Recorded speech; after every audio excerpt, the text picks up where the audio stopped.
To say that the Force works in mysterious ways is to admit one's ignorance. For any mystery can be solved through the application of knowledge and unrelenting effort. To be strong in the Force is one thing, but to believe oneself to be all-powerful is to invite catastrophe. Remember that even in the ethereal realm we inhabit, the unforeseen can occur. To say that reality works in mysterious ways is to admit one's ignorance. For any mystery can be solved with the application, integration, and action of knowing, knowledge, and unrelenting effort, care. And to be strong is one thing, but to think that you know the totality of truth, to think that you are entirely competent, is to invite downfall. So what is being said with the application of knowledge and unrelenting effort? Is what's being discussed effort based in emotion and knowledge based in clarity, clear thought, and passionate emotion? Can one step closer to the great mystery, to the great nothing, the unutterable nothing which is everything and has a primordial source, which no being truly knows in totality? Can it be understood with unrelenting effort and applied knowledge? Can it? That's for you to discover. My opinion is yes, it can. But to consider oneself, of course, to consider oneself all-powerful is a mistake which will end up being a very, very interesting learning lesson and will invite catastrophe.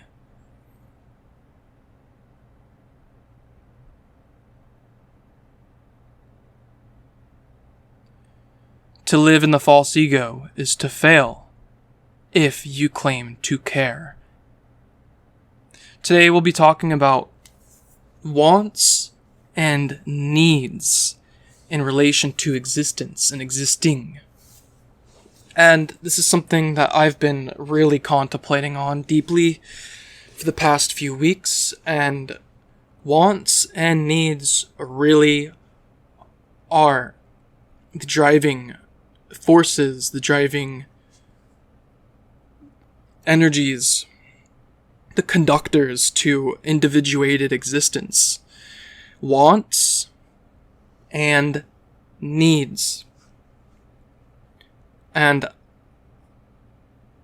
as you listen to this, I would encourage opening up the image I left in the link, the linked image in the description. I drew up a little chart, a little graph on this topic. So, wants and needs, what are they? First off, I'll say, any ideology or worldview that says you only need to worry about what you want, no matter if it's service to self ideology at the expense of others, or if the ideology is not harmful to anyone, and you're just a consumptive manifester, mindlessly consuming any ideology or belief, or idea, thought perhaps, that is only working in the realm of wants. Wants. What you want. Only is imbalanced. It's imbalanced and will create avoidable inner and outer conflict, internal and external conflict, avoidable. Suffering is great when it's unavoidable, and even if something was avoidable and it's happening and occurring now, it has to be dealt with and recognized for what it is and what needs to be done. And that transitions me into the other aspect of this.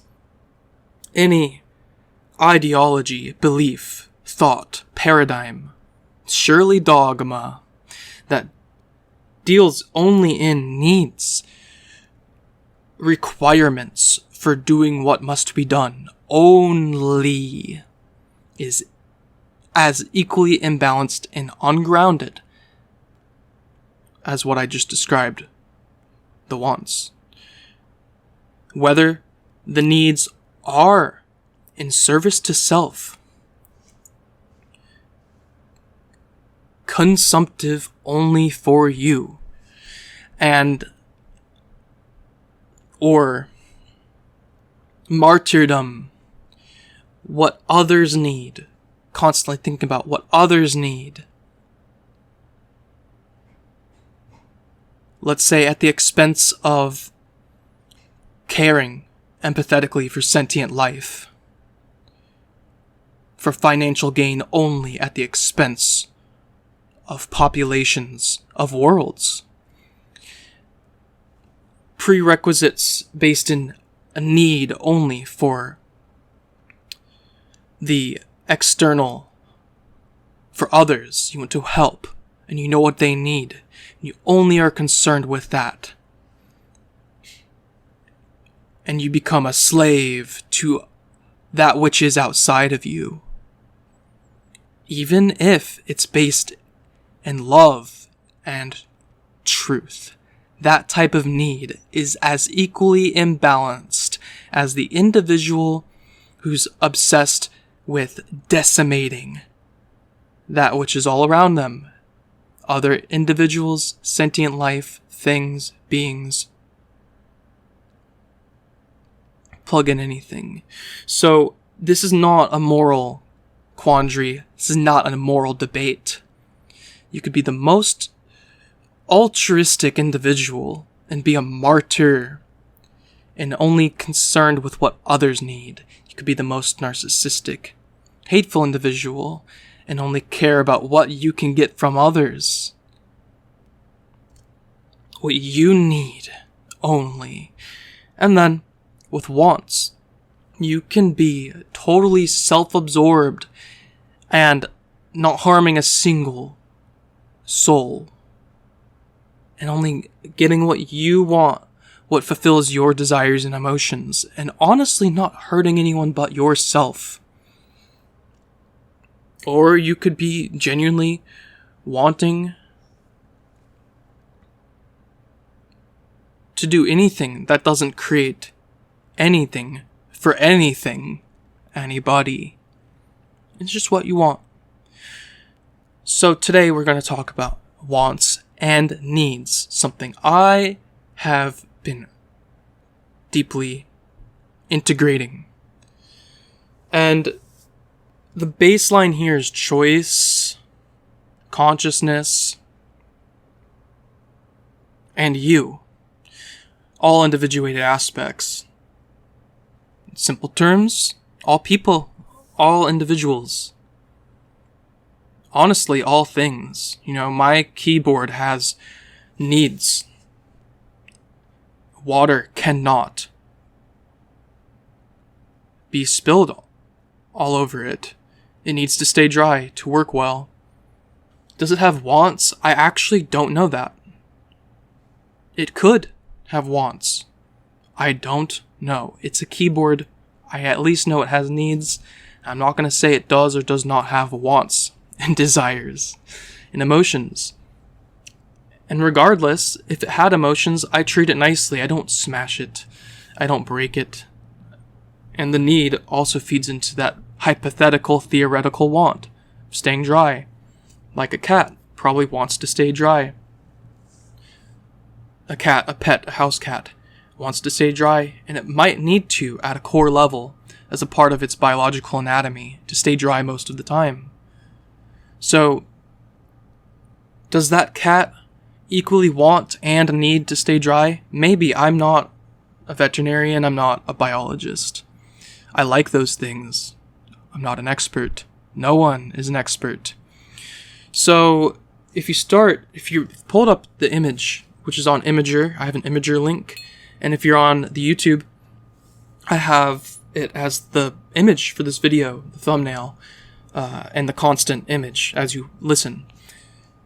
The sphere, the orb, the circle in the middle, you could consider that you. And I'm not dwelling in the negatives and the gruesome details. I did list them below. This is not about what's higher and lower. This is not about what's better or worse, what is moral or immoral. It's not. And I'm not a moral relativist. I just understand that that's vacuum science, and it's irrelevant to talk about. And what? My opinion, based on my experiential knowledge. So, you can look at the things I jotted underneath the sphere, the orb, but what's important is looking at what goes diagonally, vertically to the left side, which are the wants, and what goes to the right side, which are the needs. And anyone who dwells in philosophy that's about left, right, up, down, higher, lower, even inner, outer, I'm not concerned with that here. This is a visual representation of this dynamic that I jotted up at like 4 a.m. last night. And I'm getting this out of my system to share. So, this isn't a typical duality or polarity line where things are flowing primarily towards one side or the other with just basic neutrality to each concept in the middle. It's not. It's actually, it goes up diagonally to the left, up diagonally to the right, to either side, I should say. I'm not talking about right brain, left brain imbalance right now. I'm not talking about left versus right anything. I'm not talking about this versus that at all. Okay, I'm talking about aspects of existence and consciousness that ebb and flow holistically, okay? There's no rigidity in this, and there's no mindlessness in this either. So, don't worry about verticality or horizontal thinking. Don't worry about polarity or duality for what it's worth. Worry about choice and path. And also, please don't worry about fate or destiny. Don't worry at all. So let's get into it. If you follow towards the left side of this chart, you will see I listed emotion, desire, and I underlined want. So, emotion typically fuels desires. You know, anyone who's truly alive has desires, okay? And these desires are often very simplistic in nature, in action and existence. That's what it means when I say in nature. In reality, desires and wants are typically very simple. Very few people have desires and wants that are all-encompassing and based in truth. And it actually takes a lot of experience and learning lessons to get to those wants. So, emotion, you know, basic emotions, things I've ignored, or things rather that I have not touched on in depth, are emotions. I am no therapist, but I understand that emotions shape people's encryptions. It shapes people, and it shapes who they are. And working with emotions is a topic in and of itself. But if you're not lying to yourself right now, you know that your emotional state fuels your desires and eventually permeates the concept of want to the point of forming and shaping your wants, what you want out of life. And it has very little to do with thought process at a base level, thought process in a basic sense. Not base level in a derogatory term. Just simply, it has to primarily to do with emotion, wants, and desires. So, for example, when someone betrays what they want, I don't care what it is. Plug in any want. Go for it. Plug in any want. Think of any desire anyone could possibly have. And charge it with emotion and passion. And imagine that individual. You, perhaps, imagine a desire or want you think would be good for you. Maybe you lust after it. Plug in that desire. Charge it with passion. And now, obliterate it, destroy it, strip it out of the realm of possibility. How do you think the individual in this scenario would feel? How do you think they would feel if their desires are absolutely out of the realm of possibility? Perhaps they were about to grasp what they wanted. Perhaps they were about to have and obtain what they desired. Now it's gone, stripped. No matter how actualized, awakened, pure you are, no matter how much you are in control of yourself, you will feel something when a desire is stripped, obliterated, and taken from you. So, want is inherently at its core, I'm not going to worry about if this is making sense. Want at its core is based in emotion. And emotion is based in something I can't actually truly explain.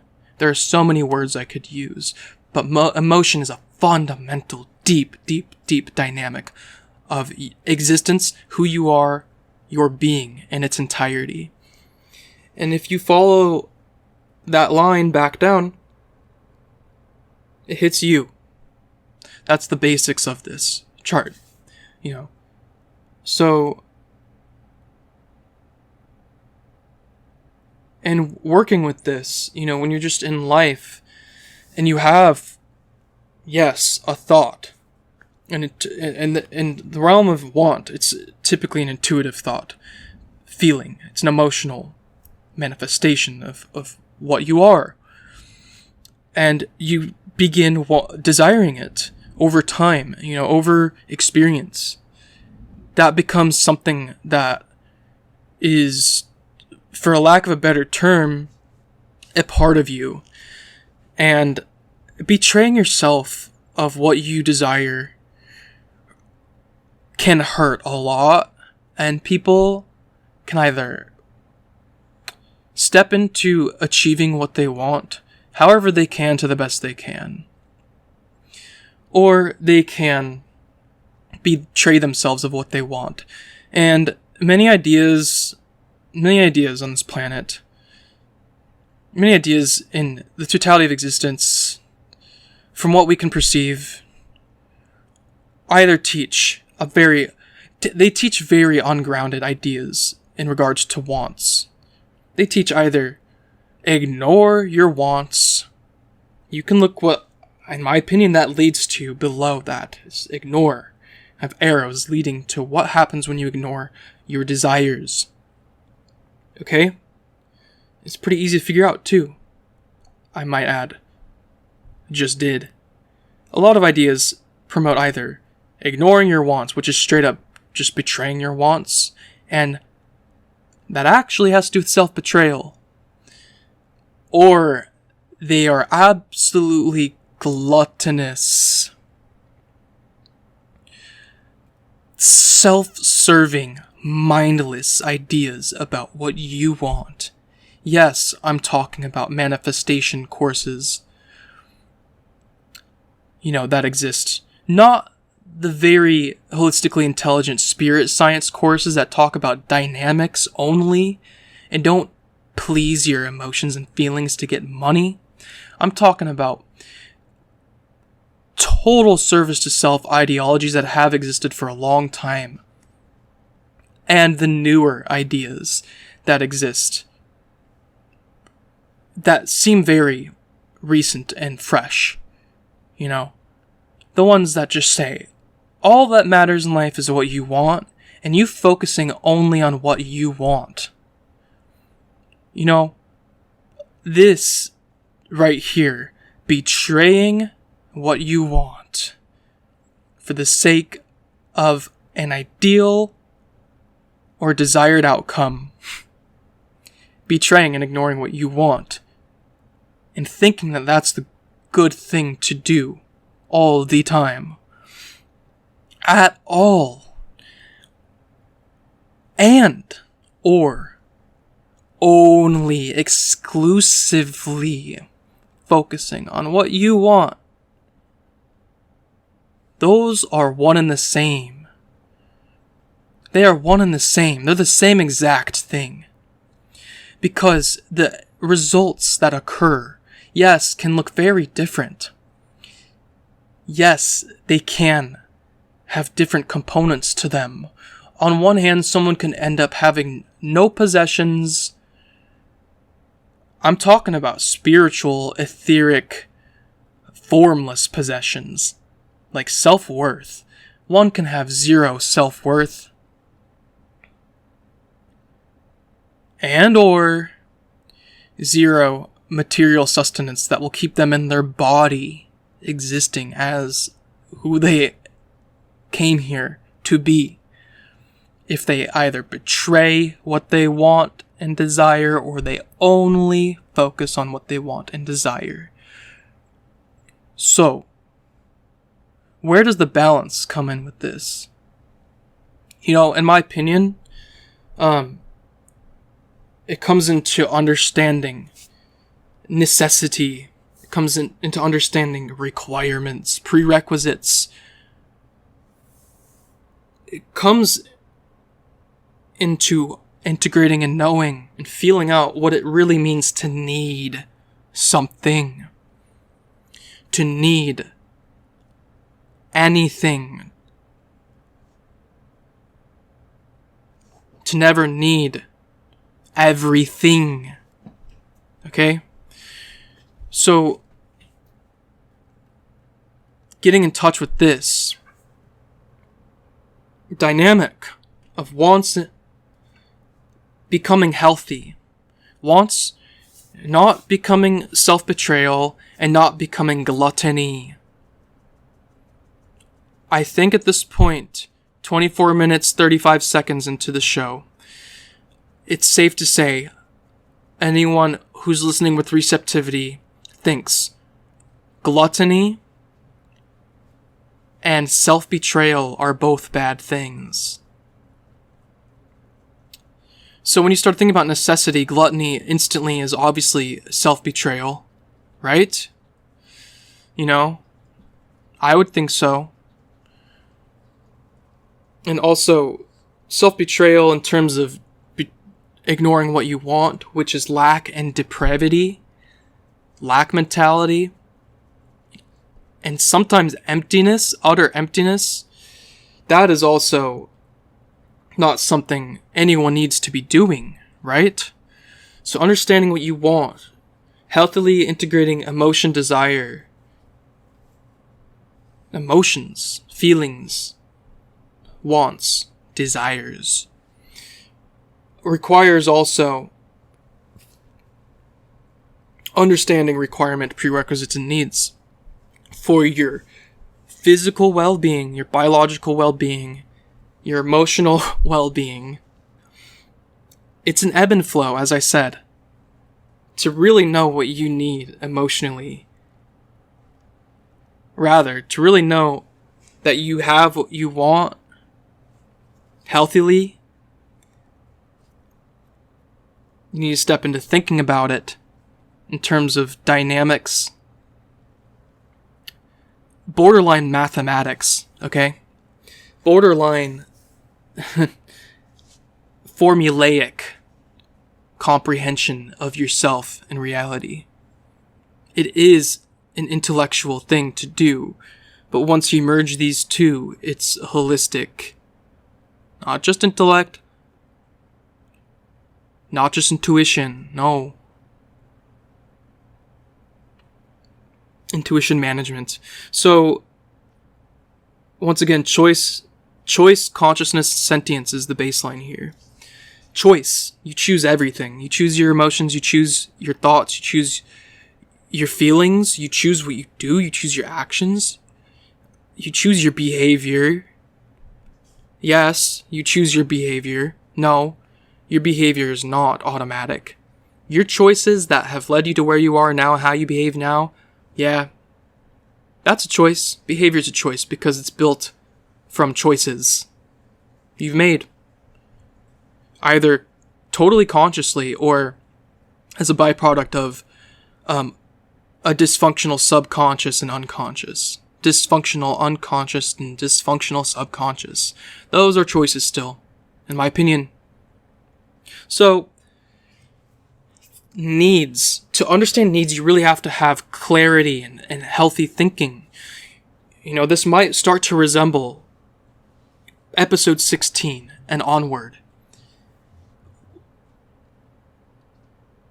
A part of what I'm doing here is doing what I need and want to do, okay? What I need and want to do is refine what I have created and refine what I have sometimes spewed to the world, sometimes spewed and, healthily expressed to the world, and very rarely only purely, eternally expressed to the world.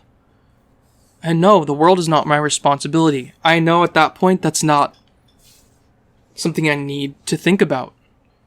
It's not something I want to think about. I don't want to think about what the world needs. I don't want to think about, honestly, the human species as an everyday thought in my head. I'm not ashamed to say that. I'm actually, healthily confident in saying that. Never overconfident when I'm in control of myself. So, I live this, okay? And it's taken me a lot. And I'm still integrating it. A part of integrating this for me is talking about it, okay? So, thinking with clarity what you need. Thought alone is not, really the foundation of this. In the image, it says thought. It's good actually that I didn't write clear thought. Because whoever made it this far is getting the total potency of what needed to be on that chart. And it adds more meaning and more simplicity to the basic image. So, hear me out. Needs and requirements. You don't just need good thoughts. You don't just need accurate thoughts, okay? Good thoughts are more of an intuitive, loving sort. Thoughts that work, thoughts that bring forth function are not, holistic. They're just for practicality and efficiency. So it has to be clear, intuitive thinking to work with needs and requirements at this level, at this state. It needs intuitive, clear thinking. So this is why this is not a dualistic, polarity extreme dynamic. It's not at all. It's actually very deep and unutterable. It's everything and nothing. So, intuitive, clear thinking to work with this dynamic that I'm talking about has to be achieved. And I've talked about that in the previous episodes, and I'm not going to go too in depth with it now. And some of you might not feel the need to go back and look at the other episodes. Some of you might need to, or want to. But intuitive, clear thinking, to make it simple, is feeling with the core, being honest, not lying to yourself with your core, the core of who you are, the core of what you are, the core of why you are, your core essence, feeling intuitively, bringing that into the intellect, bringing that into the intellect portion of yourself, and taking that intuit, that feeling, and thinking about it, and not thinking about it obsessively, not focusing on it so much that you start obsessing. Observe your intuit, observe your feelings. You observe your feelings, your intuit, what you're sensing, you observe it. From your core, you observe it with intellect. Logic, sure. You observe it. You do the detective work on it. In a calm, calculated, slow way. Steady, I should say. And you don't stay there with intuitive, clear thinking. You don't stay there. You bring it over to receptivity. You let it sit. You remain open-minded, yet discerning. Not skeptical of what you are, why you are, who you are, why you had this feeling, why you're thinking this way. Intuit from your core essence. Bring it into clarity with intellect. Let it sit, simmer, marinade, steep, brew with receptivity to that which you do not know. And come back to your center. Come back to your center. And no, this is not a loop. It's a holistic flow of thought and emotion. Plug in any idea, plug in any feeling, any topic, any intuitive sense. And from my opinion, what I'm making here, this won't hurt you if you try it. That's the thing. It won't hurt you if you try it. This, in my experience, has gotten me to where I can find out what I truly need and require at a core, deep level of my being. It has served me so much, and it has served others too, when I choose to interact with other beings, other people. Okay? So it's both dealing with the feedback you get from the externals and the intuits you get from within. Within, without. Okay? So begrudgingly, I'm saying this. I don't like to. But to cover my bases and to be further clear and transparent, this is not any profound special concept of how to find out what you need, or find out anything for that matter, on your own, within your own operating system of self, of consciousness, of you. It's not new, actually. And it hasn't been entirely hidden. It hasn't. And it hasn't been really deeply fleshed out because people stop. People stop thinking about it in terms of evolving how it works within themselves, being able to articulate it, in a very, very, very neutral yet passionate way. So, clearly, so it's not new. I'm not inventing anything here. If you've studied philosophy, if you study esotericism, if you studied theology, if you studied science, if you studied spirit science, this is my way of talking about something I've tapped into, the deepest strata of it, to the best that I can, myself, since I've since all I've known, I've only come to the rhetoric phase of being able to articulate it. And it's immutable, okay? It's immutable.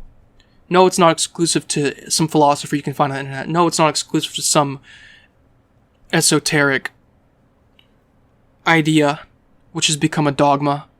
No, it's not exclusive to God and love and spirit. No, it's not exclusive to thinking and logic and study and research. No, it's not exclusive to anything, and it's not special. So, once you start with intuitive clarity, you rewind if you need to, finding out what you need, and you already can easily figure out what you want. I mean, it's pretty beautiful if you think about it. Humanity's ability, other species too. It's that which I don't know. Anything's ability to just find out what they want as a core aspect of who they are. People look at that as a detriment, or they look at it as the only thing that matters. And then the other primary route is to only look at necessity without intuitive clarity, without intuitive, healthy clarity in thinking. So if you can really sit and contemplate on what you need, and if that need turns out to be something that looks like a difficult thing to achieve, that prerequisite requirement to what it is that you want or what it is that you need, the need for your want, right? The need for your want or the need for your needs. If it looks hard to achieve or difficult or bleak, this is where traumas come into play. This is where knowing yourself comes into play. And it's going to look different for everybody. This is how I have come to understand that it works. And if it looks hard, bleak, discouraging, it's going to take discipline. And guess what? Even if it's easily attainable, the discipline that you're going to have to work with is not getting cocky, not getting overconfident, not getting stagnant in what you can achieve in your needs. Okay? Discipline is a part of all of this. I did an episode on discipline. I don't know if I need to refine that at any point in time. Discipline. Look it up. The word, I'm sure you know it. Discipline. Effort, focus, diligence. In all that you do and all that you are and all that you are and why you are. So, now, if you look at these zigzaggy lines, the closest line inward towards the center of this graphic, that doesn't represent high frequency, okay? It doesn't represent high oscillation. It doesn't represent much in specific, okay? It's a basic zigzag here to describe something. And on the want spectrum and on the need spectrum, the closest line towards the center is a very zigzaggy line, right? Well, that represents, honestly, the amount of conscious thinking and feeling that's involved in working with either want or need. The very fast-paced looking line is what that represents. That line represents how often you have to think and feel about these dynamics. How often you need to think about your needs. How often you feel about your desires. Right? Okay? And the arrows that bring it closer towards the center, that arrow represents how easily and how automatic, how habitual, beneficially habitual,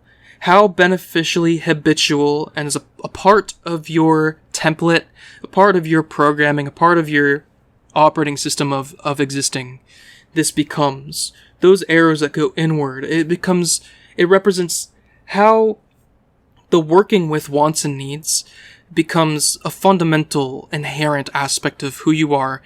And in my opinion, it represents how much you're remembering principles, how much you're remembering eternity, how much you're remembering yourself, and all the aspects.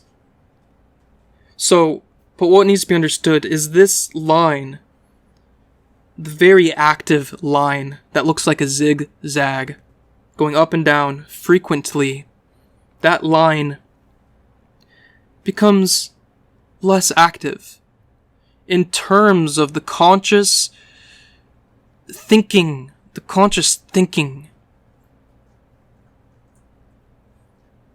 and the constant emotion that's associated with the want and need. And no, this line does not represent becoming lukewarm.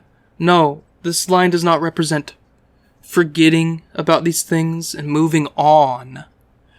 This line represents how assimilated these ideas and concepts and dynamics are assimilating with you at a core level. This slowing does not represent sloth. The slow, steady line represents calculated, inherent, automatic working with wants and needs as you get closer to the center point. So you can only anticipate, if you've been following me and staying on track, you can only anticipate that as this becomes more assimilated, the wants, desires, emotions, the working with it, the choosing, the needs, requirements, intuitive clear thinking, the choosing of it, the working with it, as these become more assimilated into your being, into you,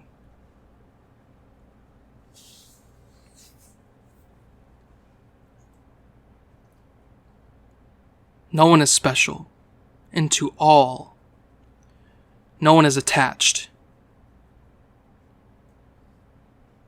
To existence itself, as individuals, assimilate these ideas and concepts and dynamics and choices, actions into themselves. No, it does not mean it's more lukewarm and you're moving on and you're forgetting. Because moving on and forgetting and becoming lukewarm is rising and falling of cycles, rising and falling of worlds, rising and falling of beings, rising and falling of all that is, and that's not the route that I think many of us want to take. It means it's integrating at a core level into the subconscious and unconscious aspects of you, subconscious and unconscious aspects of systems, into the operating system of the system.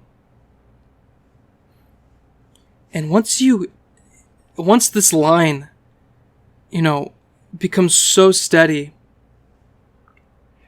that straight line with the orb at the top, that represents, call it what you will, okay? I don't worry about the terminology for this, but some of them are. For this orb, once these lines become steady, calculated, and integrated, assimilated enough into whatever is learning and growing and evolving, transcendence, pure eternal actualization, pure eternal remembrance, enlightenment. I'm okay with that word. I am okay with that word. The why should be apparent, why I'm okay with it. Awareness, intuitive, deep gnosis. Once again, the terminology for where this leads you doesn't matter too much. The specific term anyone wants to use. Unutterable remembrance of totality and simplicity. I could get real poetic. But let's get back to the chart. I'm sure you're looking at it. I anticipate some of you are. The want and the need have come into union. The desires and requirements have come into union. The thoughts and emotions that drive the desires and wants, that drive the requirements and needs have come into union. It's a state of equilibrium, okay? A state of balance. Balance with passion. Balance with thinking. Balance with feeling. Balance with intellect. But the wants and needs have everything to do with experience. Existence.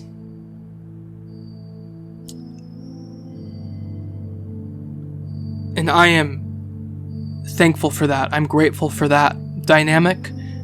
I am thankful and grateful for you. I am thankful and grateful for the suffering I have been through. I'm thankful and eternally grateful for everything.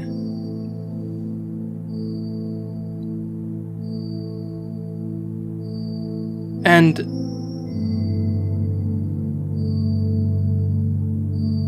there will always be aspects of dissonance, especially in an environment that is, for lack of a better term, cutthroat towards individuals who want to be themselves in totality and in simple embodiments. So, with that being said, let this sit. This might be one to rewind and revisit. Thank you so much.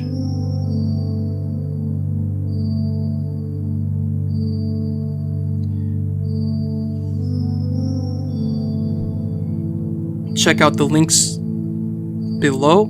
Check out the supplemental resources.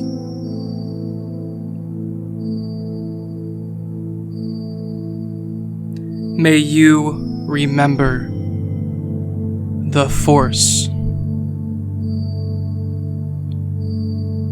which drives all creation, all creations by the created individuals, your wants and desires.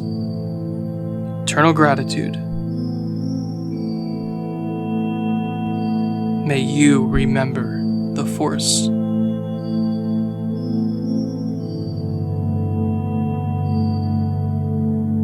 It is what is, from my point of view. Enjoy yourself.